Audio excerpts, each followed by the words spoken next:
বন্ধুরা, আমাদের অনেকের বাড়িতে অনেক সময় ফিটের রোগী থাকে। হঠাৎ করে সাডেনলি মানুষ ফিট হয়ে যায়। আবার কখনো আমরা যখন কোথাও যাচ্ছি তখনও আমরা দেখি যে আমাদের পাশের কোনো মানুষটা হঠাৎ করেই অজ্ঞান হয়ে গেছে। এরকম কোনো ক্ষেত্রে বা আপনি নিজে কখনো হয়তো বুঝতে পারছেন যে আপনার এমন কোনো পরিস্থিতি হচ্ছে যে আপনি অজ্ঞান হয়ে যেতে পারেন বা আপনি সেন্সলেস হয়ে যেতে পারেন, পড়ে যেতে পারেন, তখন করণীয় কি? এক্ষেত্রে সুশ্রুত বেশ কিছু আকুপ্রেশার পয়েন্টের কথা বলেছেন। প্রথম, আপনি আমাদের যে এই যে ওপরের ঠোঁটের এই যে মাঝ পোর্শনটা, এখানে যদি আমাদের বুড়ো আঙুলে দিয়ে বেশ কয়েকটা পাম্প করতে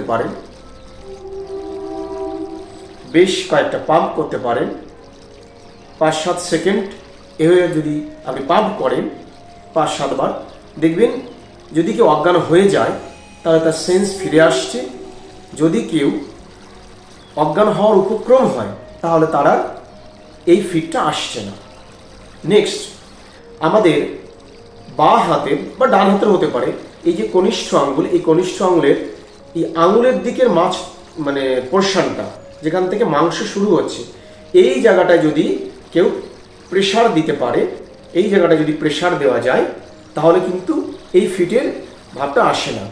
যদি কখনো বুঝতে পারছেন যে আপনার ফিট আসতে পারে বা শ্বাসকষ্ট হচ্ছে বা হার্ট অ্যাটাকের উপক্রম, তাহলে আপনি যদি এখানে প্রেসার দেওয়ার মতন শক্তিও না থাকে তাহলে মুখ দিয়ে দাঁত দিয়ে এই জায়গাটা কামড়ে ধরবেন। আপনি দেখবেন যে আপনার সারা জীবনের জন্যে হয়তো এই পৃথিবী থেকে চলে যাওয়ার যে উপক্রমটা হয়েছিল সেটা থেকে আপনি নিস্তার পেয়ে গেছেন। নেক্সট, ধরো এমন একজন মানুষ, তাকে আপনি আকুপ্রেশার ট্রিটমেন্ট দিতে পারছেন না, ঠোঁটে বা আঙুলে এখানে প্রেশার দিতে পারছেন না, তাহলে অত্যন্ত সেন্সিটিভ একটা পয়েন্ট রয়েছে, সেটা হচ্ছে আমাদের হাতের তালু, পায়ের তালু, হাতের তালু এবং পায়ের তালুতে, হাতের তালুতে এবং পায়ের তালুতে যদি কোনো ছোট কাঠি পান বা যদি কাঠি আশেপাশে না পান, যদি পেন থাকে তাহলে সেই পেন দিয়ে ওই হাতের তালুতে এরকম করে মুড়িয়ে দেবে। যদি কিছু না থাকে তাহলে হাত দিয়ে দিতে হবে, অগত্যার কোনো উপায় নেই। না হলে যদি কোনো কাঠি কিছু থাকে তাহলে এরকম করে আপনারা ক্লকওয়াইজ যদি এরকম মুড়িয়ে দেন, দেখবেন 2 থেকে 3টে বা 4টে মোড় দেওয়ার সাথে সাথে অজ্ঞান রোগী সে চৈতন্যতা ফিরে পেয়েছে, চেতন ফিরে পেয়েছে এবং সে বসার চেষ্টা করবে। সঙ্গে সঙ্গে তাকে বসতে দেবেন না, একটু শুয়েই থাকতে দেখবেন।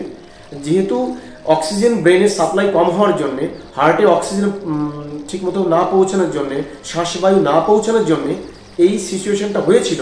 ফলে আমাদের বডি অটোমেটিক এই কাজটা করে, আমাদের বডি অটোমেটিক সাডেনলি তাকে ফেলে দেয় যাতে ব্রেনে ঠিকঠাক করে অক্সিজেনটা পৌঁছায়। এছাড়া আরও একটি সুন্দর পয়েন্ট রয়েছে, আমাদের যে থার্ড নেত্র, তৃতীয় নেত্র, আমাদের আইভরির মাঝখান যেখানে মায়েরা টিপ পড়ে, সেই জায়গাটা যদি আপনারা এইভাবে 2-4টে টোকা মারতে পারেন, দেখবেন সেন্সলেস পেশেন্ট ঠিক হয়ে গেছে। কখনো ভুল করে এই সেন্সলেস পেশেন্টদের মুখে আঙুল ভরে তার এই দাঁতে কামড়ে ধরেছে কিনা এগুলো দেখতে যাবেন না বা হাত ভরে দিতে যাবেন না। মাড়িতে অনেক সময় লেগে যায়, জিভ কেটে যায়, এগুলো করতে যাবেন না। আপনি ওইগুলো করার জন্য যে টাইমটা ব্যয় করছেন তার আগেই মাত্র 5 সেকেন্ড দিন আমার এই ট্রিটমেন্ট, দেখুন পেশেন্ট সাথে সাথে সুস্থতা বোধ করে 5 সেকেন্ডের মধ্যে। আমি নিজে কয়েকটা পেশেন্টের উপর এটা করে দেখেছি। আমার কর্মক্ষেত্রে আমার মায়াকে আমি কয়েকবার এই ট্রিটমেন্টটা দিয়েছি এবং বেশ কিছু পেশেন্টকে আমি দিয়েছি।